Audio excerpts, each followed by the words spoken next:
The shadow of diplomacy. The crystalline spires of New Geneva station pierced the star-studded void like frozen lightning.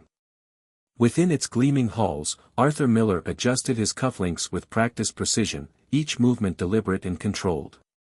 The station's artificial gravity felt slightly off, a subtle reminder that he was far from Earth's embrace. Ambassador Miller, his AI assistant, Aria, spoke through his neural implant. The council chamber is ready. Initial scans detect 17 species representatives, including 3 previously unregistered biosignatures. Arthur's lips twitched slightly. Unexpected guests.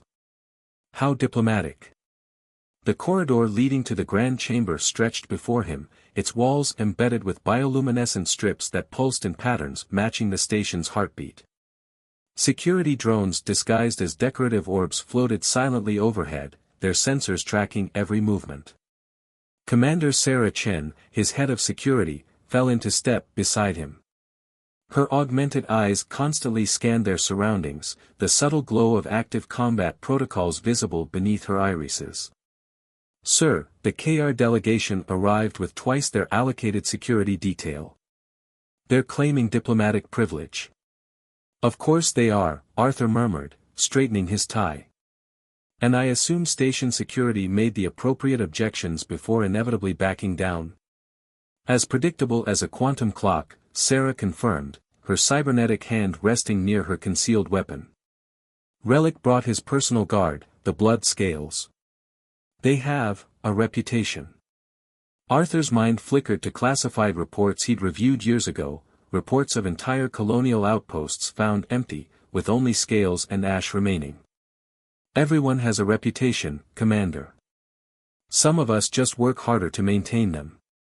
They approached the chamber's massive doors, carved from rare Centaurian crystal wood that shimmered with trapped starlight. 2 peacekeepers, their chrome armor reflecting the ambient light, stood at attention. Their faceplates remained opaque, but Arthur could feel their scrutiny. Ambassador Miller, the left peacekeeper's synthesized voice announced. "You are cleared for entry. Your security detail must remain outside as per council protocols." Sarah's posture stiffened, but Arthur gave her a subtle nod. "Standard procedure, Commander. Maintain position and keep our channels open." The doors parted with a whisper of ancient mechanisms, revealing the council chamber in all its glory. The circular room rose several stories, its domed ceiling a perfect recreation of the Milky Way galaxy. Tiered seating arranged in concentric circles housed the various delegations, each section adapted to their species' unique physiological needs. Arthur's gaze swept the chamber, cataloging faces and positions. The Arcturian delegation, their crystalline bodies refracting light in complex patterns, occupied the northern section. The silicon-based Morgothi clustered in their heated pods to the east. And there, directly across from the human podium, sat the KR Dominion's delegation. Relic dominated his section, his massive frame draped in ceremonial armor that seemed to absorb light rather than reflect it. The tribal runes etched into the metal weren't mere decoration, Arthur recognized them as ancient war prayers, each one commemorating a conquered world. The KR leader's reptilian features remained still, but his golden eyes tracked Arthur's movement with predatory focus. The human ambassador, Arthur Miller, announced the council AI, its voice resonating through the chamber in multiple harmonics to accommodate various auditory ranges. Arthur ascended to his podium, every step measured and confident. The surface of the podium rippled, adapting to human ergonomics. He placed his hands on either side, feeling the subtle buzz of security scanners mapping his biometrics. "Honorable representatives," he began, his voice clear and steady. "I stand before you not merely as Earth's chosen diplomat, but as a voice for humanity's aspirations and potential."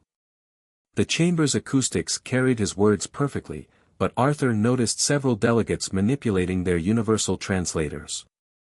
Whether they were actually adjusting settings or using them to communicate privately, he couldn't be certain. "For 3 centuries, humanity has watched this alliance from afar," Arthur continued.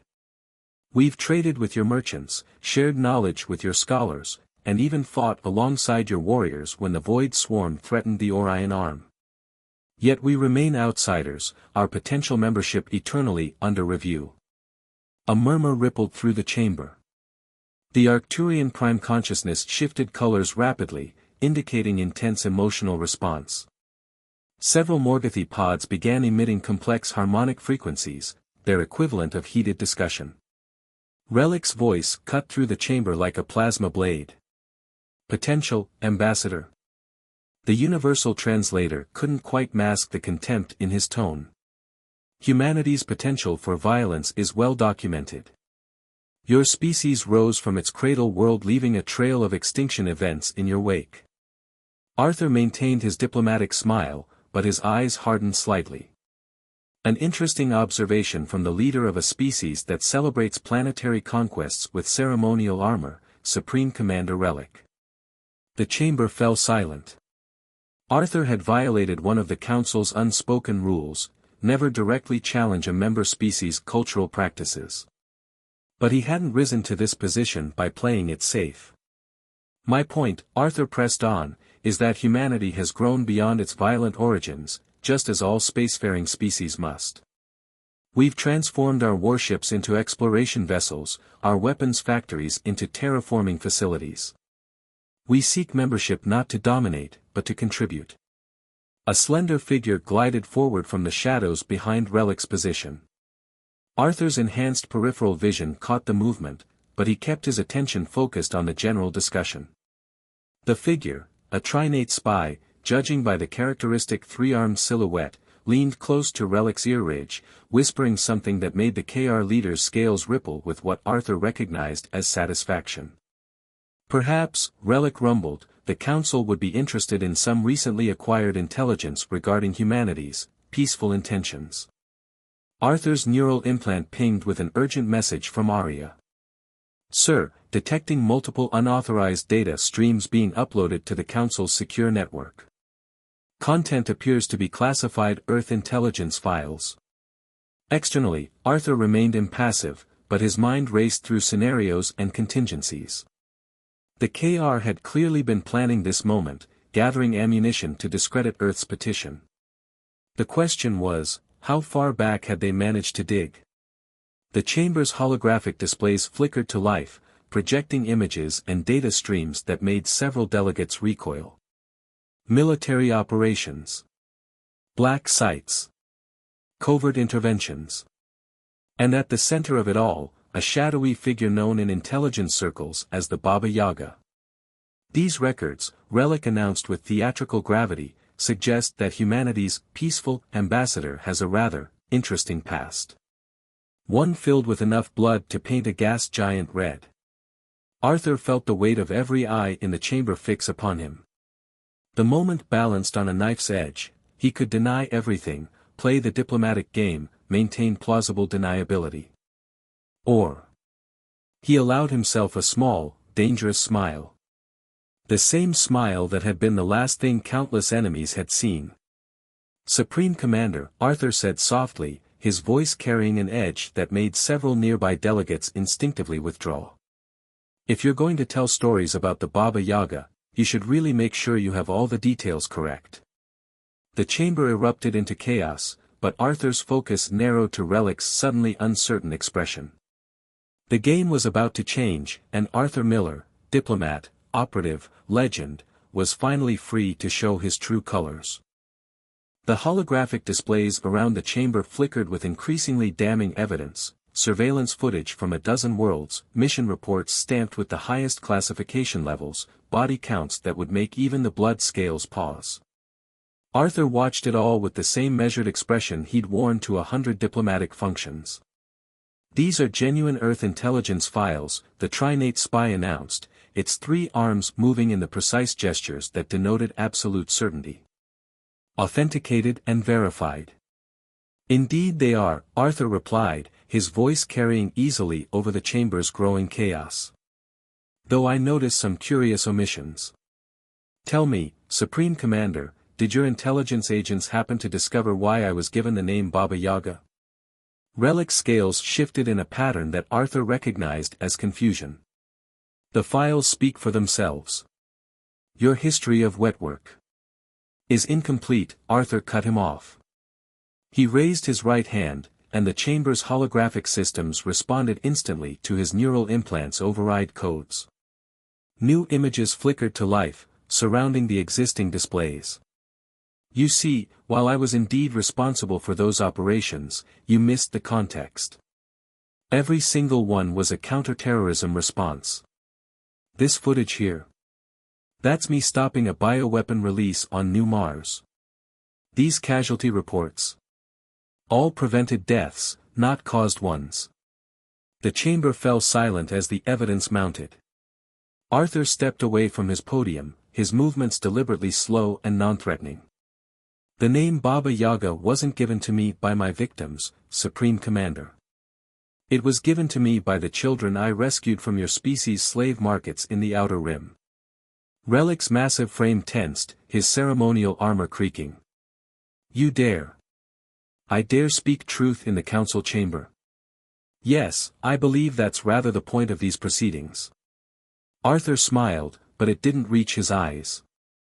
While humanity was officially respecting the Council's neutrality regarding the Outer Rim cultural practices, some of us were ensuring those practices didn't spread further. The Baba Yaga wasn't an assassin, Supreme Commander. He was a boogeyman who haunted the nightmares of slave traders, organ harvesters, and pirates. The Arcturian prime consciousness pulsed with rapid color changes, its crystalline form resonating with what Arthur recognized as deep understanding. The Morgothi pods hummed at frequencies associated with moral calculation. Ambassador Miller speaks truth, a new voice rang out. From the upper tiers, a figure emerged from the shadows. Her form was wrapped in the living metal symbiote robes of a council Truthseer, the silver tendrils extending from her shoulders swaying with each step. I have tasted the echoes of his actions in the quantum foam. The lives he took were weighted against the lives he saved. The balance holds. Arthur inclined his head respectfully to the Truthseer, even as his mind raced. He hadn't expected one of their reclusive order to be present, let alone speak in his defense. The implications would need careful consideration later. So you admit to these operations? Relic demanded, clearly trying to regain control of the situation. To violating council space and conducting unauthorized military actions? I admit to doing what was necessary when official channels failed, Arthur replied. His hand touched his tie pin, a simple silver bar that had belonged to his father. Humanity's position as outsiders gave us a unique perspective on this alliance.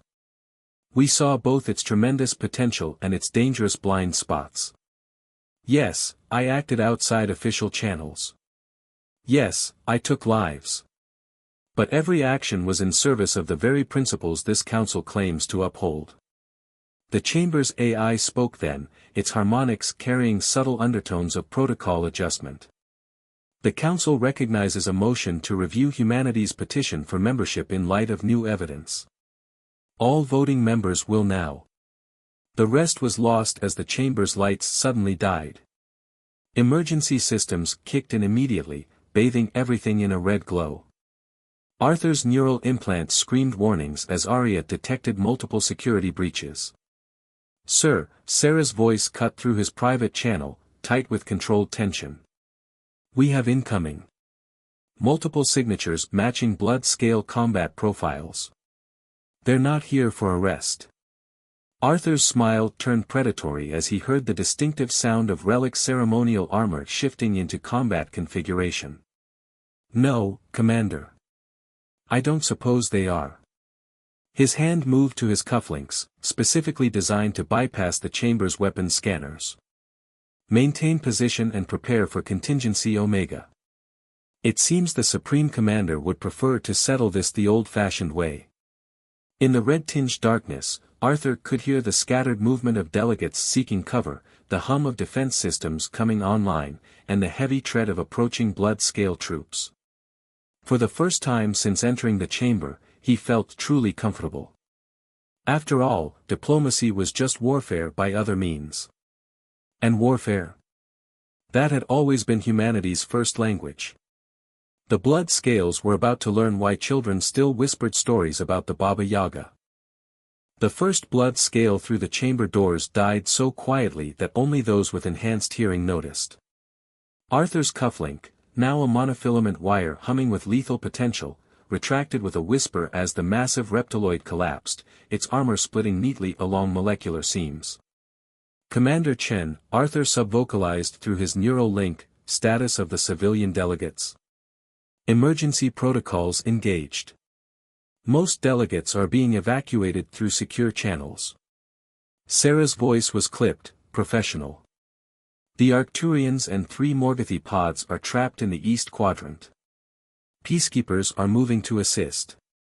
Delay them. Arthur was already moving, his perfectly tailored suit flowing like liquid shadow. The Peacekeepers' protocols will get them killed against blood scales. In the crimson emergency lighting, Arthur caught glimpses of Relic's honor guard advancing through the chamber's tiered seating. Their ceremonial armor had transformed into sleek killing machines, scaled plates rippling with active camouflage.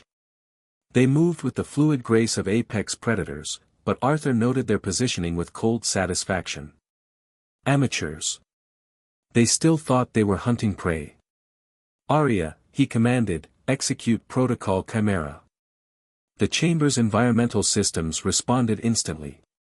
Localized gravity fields fluctuated in precise patterns, creating invisible corridors and barriers. Most species would find the shifting gravitational landscape disorienting, but Arthur had spent years training for exactly these conditions. He launched himself into a controlled fall, using the gravity differentials to accelerate past normal human speeds. 2 blood scales died before they registered his presence, one from a neural disruptor hidden in his tie pin, the other from its own deflected plasma burst. Fascinating approach, the Truthseer's voice echoed in his mind. She hadn't fled with the other delegates, her living metal robes writhing with increased activity. You've modified the chamber's systems to recreate old Earth combat environments. The varying gravity mirrors urban warfare conditions. The KR evolved on a high-gravity world, Arthur replied, diving between plasma bursts. They rely too heavily on their superior strength. Make them fight in variable gravity, he paused to snap the neck of another blood scale. And they become predictable. A roar of primal fury announced Relic's personal entrance into the fray. The Supreme Commander's combat form was magnificent, 3 meters of muscle and advanced weaponry. Ghostfire plasma crackers extended from his gauntlets, and his helmet had reconfigured into a death mask of ancient KR war gods. Ali Baba Yaga. The translator struggled to convey the complex harmonics of Relic's battlecry. Face me with honor. Arthur allowed himself a small sigh. They always want to do this the hard way. Arya, initiate sonic disruption, pattern Delta 7. Subsonic pulses rippled through the chamber, carefully tuned to the resonant frequency of crystalline structures. The Arcturian delegates, warned through Arthur's neural link, had already adjusted their molecular matrices. The remaining blood scales weren't so fortunate. Their armor, made from advanced crystal alloys, began to vibrate uncomfortably. A warrior faces his enemy directly. Relic charged forward, apparently immune to the sonic attack. His ceremonial armor must have been built with different materials, Arthur noted. Interesting. A warrior, Arthur replied calmly, stepping into Relic's charge, uses whatever works. He triggered his final surprise, quantum dots that had been seeded throughout the chamber during his earlier speech, now activating to create microsecond spatial distortions. Relic's charge carried him through what appeared to be Arthur's position, but the human had already moved, appearing behind the massive reptiloid. The monofilament wires sung once more, but Relic's combat instincts were exceptional. He managed to twist away, losing only an arm instead of his head. The Supreme Commander's roar of pain and rage was cut short as Arthur's next attack struck home, a neural disruptor spike, straight through a gap in the armor that only appeared during certain movement patterns. Arthur had memorized those patterns decades ago, during his first covert operation against the KR. Relic struggled to speak as his nervous system began to shut down. You planned all of this? Supreme Commander, Arthur straightened his tie, which had become slightly askew during the combat. I've had plans within plans since before you knew I existed. Today's performance wasn't about joining your council. It was about showing everyone exactly who and what humanity is. The chamber's main lights hummed back to life, revealing the aftermath. Dead blood scales lay scattered across the tiered seating. The surviving delegates, those who hadn't evacuated, emerged from their secure positions. The Truthseer stood calmly in the center of it all, her living metal robes now still. The council sees clearly now, she announced, her voice carrying that peculiar harmonic that indicated a formal proclamation. Humanity does not need our protection or guidance. They have been protecting us, operating in shadows we pretend don't exist, fighting battles we choose not to acknowledge. Arthur met her gaze steadily. Every civilization needs its monsters, Truthseer. Its guardians who walk in darkness so others can remain in the light. Humanity simply accepts this truth more honestly than most. And what of him? The Truthseer gestured to Relic's paralyzed form. He'll live. The paralysis is temporary. Arthur's smile was cold. Though I imagine the shame of defeat will last somewhat longer. The KR respects strength above all else. Perhaps this lesson will encourage more diplomatic behavior in the future. The chamber's AI spoke once more, its harmonics now tinged with what might have been respect. The council chamber will be sealed for investigation and repairs. All surviving delegates are requested to convene in Secondary Chamber 3 to continue deliberations regarding humanity's petition. Arthur nodded to Sarah as she entered with a security team. Commander, ensure our friends here receive proper medical attention. And send a priority message to Earth. Tell them. He paused, considering. Tell them the shadow game is over. It's time for humanity to step into the light. As he turned to leave, Arthur caught his reflection in a shattered display panel. His suit was still immaculate, barely a hair out of place. The perfect diplomat. The perfect weapon. The perfect representation of humanity's dual nature. The Baba Yaga had completed his final mission. Now it was Ambassador Miller's turn to forge a new path, one where humanity's shadows and light could coexist in the cosmic dance of galactic politics.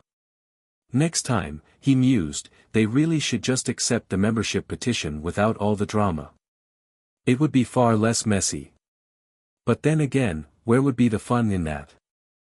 Secondary Chamber 3 had none of the grandeur of the main council chamber. Its utilitarian design spoke of emergency sessions and wartime deliberations, history carved in blast-resistant alloys rather than ceremonial crystal wood. Arthur found it oddly more appropriate for the moment. The motion stands, the council AI announced, its voice modulated for the smaller space. Humanity's petition for membership has been approved with unprecedented unanimity. Arthur kept his expression neutral, but he noted the irony. Nothing united disparate species quite like witnessing a display of controlled violence. The remaining delegates, those who hadn't fled the station entirely, watched him with a complex mixture of fear, respect, and fascination. The Truthseer's living metal robes rippled as she approached his position. You anticipated this outcome, she said. It wasn't a question. I anticipated several possible outcomes, Arthur replied, adjusting his cuffs, now restored to their seemingly innocuous state. This was among the more favorable ones. And the less favorable scenarios? His smile was razor-thin. Let's just say I'm glad we didn't have to demonstrate humanity's full capabilities today. The chamber's secure communications array chimed, announcing an incoming priority transmission. The Council AI's harmonics shifted to emergency protocols. Direct communication from Earth Central Command. Priority Alpha. The holographic display materialized in the chamber's center, revealing a face Arthur hadn't seen in person for over a decade. Director Helena Zhang, head of Earth's Special Operations Division, looked exactly as she had during his training years, ageless, severe, and completely unreadable. "Ambassador Miller," she said, her voice carrying that peculiar resonance of quantum-encrypted transmission. "I see you've decided to renovate the council chamber. Necessary improvements, Director. The previous design was structurally unsound." A ghost of a smile touched Helena's lips. "Indeed. Nevertheless, your demonstration has accelerated certain timetables. The outer rim situation has deteriorated faster than projected. We're picking up massive energy signatures consistent with KR fleet movements." Arthur's mind raced through implications. Relic was their moderating influence. His defeat has triggered a power struggle, Helena confirmed. The hardliners are mobilizing. They're calling for direct military action against human aggression. 3 colony worlds have already gone dark. The chamber erupted in overlapping translations as the delegates processed this information. Arthur held up a hand for silence, his gesture carrying the weight of recent events. "Director, I assume you're not simply sharing intelligence. Earth Central has authorized Protocol Lazarus." Helena's words fell like stones in still water. "All sleeper agents are being activated. The shadows are coming into the light, Arthur. All of them." Arthur felt a cold certainty settle over him. Protocol Lazarus, the contingency they'd spent decades preparing for. Humanity's hidden strength revealed not in a single dramatic moment, but in thousands of simultaneous revelations across known space. "How many?" he asked quietly. "All of them," Helena repeated. "The archaeologists documenting dead worlds. Special Forces anthropologists. The meditation retreat in the Pleiades. Advanced combat training facility. That temple of reformed pirates in the Perseus Arm. Black Ops staging ground. Even that traveling theater troupe. Especially the theater troupe," Arthur finished. He'd helped establish that particular cover himself. Nothing hid weapons and operators quite like props and costumes. The Truthseer's robes had gone completely still. "You have operatives everywhere," she said, her voice carrying newfound understanding. "All this time, we thought we were evaluating humanity's readiness for membership." "While we were evaluating the Council's readiness for humanity," Arthur confirmed. "We needed to understand whether this alliance could survive knowing what humanity truly is. Not just warriors or diplomats, but both. Always both." He turned to address the assembled delegates directly. "What happens next is your choice. Earth's forces stand ready to assist against KR aggression. Not as subordinates or supplicants, but as full partners. The shadows we've built can serve the light you represent, if you're willing to accept us as we are." The Arcturian prime consciousness pulsed with decisive colors. The Morgothi pods emitted harmonics of agreement. One by one, the delegates signaled their acceptance. "Director Zhang," Arthur said, straightening his tie one final time, "please inform Earth Central that Operation Starbreak is authorized. Deploy the fleet. All of it." As Helena's image faded, Arthur caught the Truthseer's questioning gaze. "The KR thought they could use my past to destroy humanity's future," he explained. "Instead, they've given us the perfect opportunity to show everyone exactly what that future looks like." Outside the station's armored windows, space itself seemed to ripple as humanity's hidden fleet dropped out of quantum space. Ships that had masqueraded as merchant vessels, passenger liners, and space debris revealed their true nature. The largest diplomatic fleet in human history transformed into the most formidable military force the galaxy had ever seen. And at its heart, a single diplomatic station where humanity's greatest shadow had finally stepped into the light. "Well then," Arthur said, straightening his shoulders. "Shall we begin the real negotiations?" The shadow game was indeed over. The game of light, it seemed, was just beginning. The tactical display transformed Secondary Chamber 3 into a sea of light. Thousands of ships blossomed like electronic stars, their IFF signatures shifting from civilian disguise to military recognition patterns. Arthur watched the KR diplomatic delegation's vessel attempt to calculate an escape vector, only to find itself surrounded by 3 tourist cruisers that had just revealed themselves as Titan-class battlecruisers. Your people achieve remarkable results with limited resources, the Truthseer observed, her living metal robes extending tendrils to interface directly with the holographic display. These vessel designs, they're optimized for dual-purpose functionality. Civilian systems that transform into military capabilities without sacrificing efficiency in either role. Arthur nodded. Humanity's greatest strength has always been adaptation. Why build 2 specialized fleets when you can build one that does both? His neural implant pinged with a priority update from Arya. Sir, we're detecting quantum wake signatures consistent with KR reinforcements. Initial analysis suggests they're attempting to rally at NGC 4736. The Nexus Shipyards, one of the Morgothi delegates hummed in distress. If they secure that facility. They won't, Arthur interrupted smoothly. He touched his neural implant, establishing a direct link to the Fleet Command network. This is Ambassador Miller to all Lazarus units in the NGC 4736 sector. Authorization code, Baba Yaga Shadow 79. Execute Operation Ghostlight. The tactical display shifted, revealing dozens of seemingly dormant shipyard stations suddenly coming online with human IFF signatures. The infiltration had been one of Arthur's first operations, decades ago, placing sleeper agents and quantum mask technology throughout the supposedly neutral facility. By the void, the Arcturian prime consciousness pulsed with shocked recognition. The maintenance crews. The routine inspectors. Even the waste management contractors. All ours, Arthur confirmed. Though I assure you they performed their cover duties with exemplary efficiency. The shipyard's productivity actually increased 23% under our management. Director Zhang's hologram materialized again, her expression severe. Arthur, we have a situation at Outpost Sigma 9. The KR hardliners are holding civilian hostages.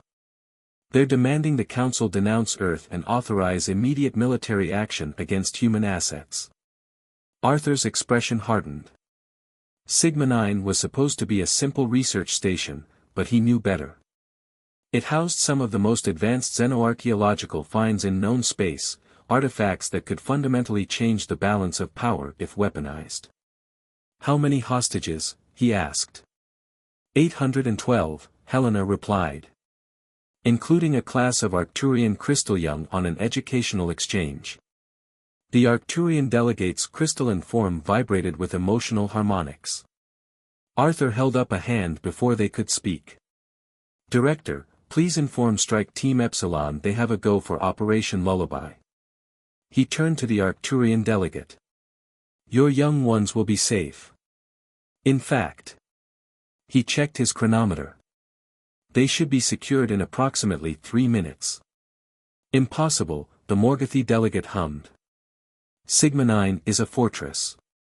Even with your hidden fleet, a rescue operation would require hours of preparation. The delegate fell silent as new information flooded the tactical display. The station's power grid was cycling in a precise pattern, section by section. Life support systems engaged and disengaged in synchronized sequences. And in perfectly timed intervals, security doors sealed and unsealed, creating carefully orchestrated paths through the station. The maintenance AI, the Truthseer realized, her robes rippling with appreciation. You subverted it years ago. Not subverted, Arthur corrected. Recruited. AIs are people too, after all. Sometimes they just need someone to recognize their potential. He smiled slightly. Station AIs are particularly appreciative of beings who actually bother to engage them in conversation during routine maintenance checks. The tactical display updated again, showing groups of hostages being safely evacuated while KR forces found themselves trapped in sealed sections. The entire operation was being conducted almost entirely through environmental systems and automated protocols. Sir, Arya's voice carried a note of urgency. Priority message from Strike Team Epsilon Actual. Professor Chen is requesting direct communication. Arthur's expression softened slightly. Put her through, Arya. A new hologram appeared, showing a petite woman in what appeared to be standard researcher's attire. Her gray hair was pulled back in a severe bun, and she peered through old-fashioned optical glasses. Only someone with Arthur's training would notice the subtle signs of combat augmentation beneath her scholarly exterior. Arthur, dear, she said cheerfully, you really must visit more often. Your father would be so disappointed in how long it's been. Hello, Mother, Arthur replied, ignoring the startled reactions from the delegates. I trust everything is under control. Oh, yes. These KR boys are very enthusiastic, but they really should have paid more attention in xenoarchaeology class. She adjusted her glasses. Particularly the lectures on ancient security systems and their modern applications. We're almost done here, though I'm afraid we had to sedate young Rixis. He was getting rather worked up about the whole thing. Arthur's eyebrows rose slightly. Rixis? Supreme Commander Relic's son is there. Indeed. Quite a bright boy, actually. Very interested in old Earth history, especially the military aspects. Professor Chen's smile turned slightly predatory. I do hope you left his father alive. It would be a shame to waste all the progress we've made in his cultural education. Rixis is a student in your xenoarchaeology program, Arthur said slowly, the pieces clicking into place. Which means, his mother finished, that we have an excellent opportunity for some constructive dialogue once tempers have cooled. Speaking of which, I should go. The sedation will be wearing off soon, and I want to be there to continue our discussion about Earth's First World War. The boy has some fascinating theories about trench warfare tactics. As her hologram faded, Arthur became aware of the Truthseer's intense scrutiny.